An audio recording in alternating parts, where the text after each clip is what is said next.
इसे कौन नहीं पहचानता। ये है रोटी। यही तो है वो कारण जिसके लिए मनुष्य दिन रात कड़ा परिश्रम करता है। ऐसे देखा जाए, यदि ये रोटी यूं ही मिल जाती तो मनुष्य कदाचित कुछ कार्य ही नहीं करता, कष्ट नहीं करता, जीवन में परिश्रम ही नहीं करता। वैसे एक बात तो है कि रोटी केवल भूख ही नहीं मिटाती, जीवन की बड़ी सी बड़ी सीख दे जाती। अब तनिक सोचिए कि रोटी आपको स्वादिष्ट केवल तभी लगेगी, कि रोटी आपके स्वास्थ्य के लिए अच्छी केवल तभी होगी जब ये दोनों ओर से ठीक से सेकी जाएगी, है ना? हमारे जीवन में संबंध भी कुछ इसी प्रकार होते हैं। यदि दोनों ओर से अच्छे से निभाए जाएं, तभी आपको आनंद देते। इसलिए केवल पाने के लिए आतुर ना रहे, लौटाने में भी विश्वास रखें।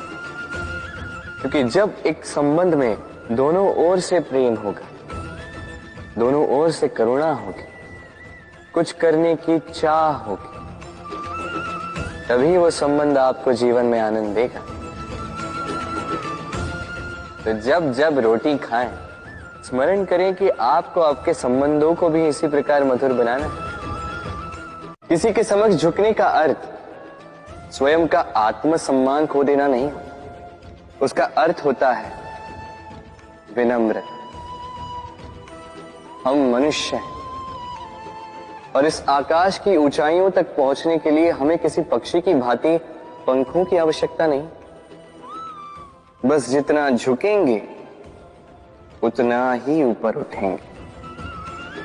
कई बार ये बीता हुआ कल आपको आगे बढ़ने से रोकता है, और इस बीते कल की कड़वाहट को आप भुलाओगे नहीं तो वर्तमान के मीठे सुख को आप कैसे भोग पाओगे, भविष्य को सुंदर कैसे बना पाओगे? तो इस भूतकाल को भूल जाए, इससे जो सीख प्राप्त करनी थी वो कीजिए और वर्तमान और भविष्य को और सुंदर बनाइए। हम कभी कभी किसी संबंध या किसी स्थिति के पीड़ादायक अंत के कारण इतने विचलित हो जाते हैं कि उस आनंदमयी प्रारंभ को देख ही नहीं पाते, अधेरा। किंतु आपको इस जीवन में कुछ मुट्ठी भर ही लोग मिलेंगे जो आपको ये बताएंगे कि इस संसार में आप कितने महत्वपूर्ण हैं, आप कितने अद्भुत।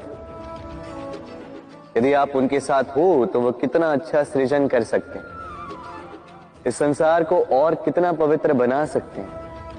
तो इस संसार को पीछे छोड़कर उन मुट्ठी भर लोगों को महत्व दीजिए, क्योंकि वही आपके अपने और वही आपको उचित मार्ग पर ले जाएंगे। बस आप स्वयं के भीतर बसे परमात्मा को भूलने लगते हैं। इसीलिए मुझे आना पड़ता है आपको ये बताने कि सारी शक्ति आप में ही समाहित है। पर आप क्या करते हैं? मेरा सम्मान करते, मुझे पूछते, मुझसे शक्ति मांगने लगते हैं, भांति भांति की इच्छाएं मेरे सामने रखते। मुझे आपकी श्रद्धा से कोई आपत्ति नहीं, मुझे आपत्ति है उस भाव से जो आपको दुर्बल बनाता है। परमात्मा में श्रद्धा रखिए, किंतु स्वयं की आत्मा पर भी विश्वास कीजिए, क्योंकि इस संसार में ऐसा कुछ भी नहीं है जो आप नहीं कर सकते।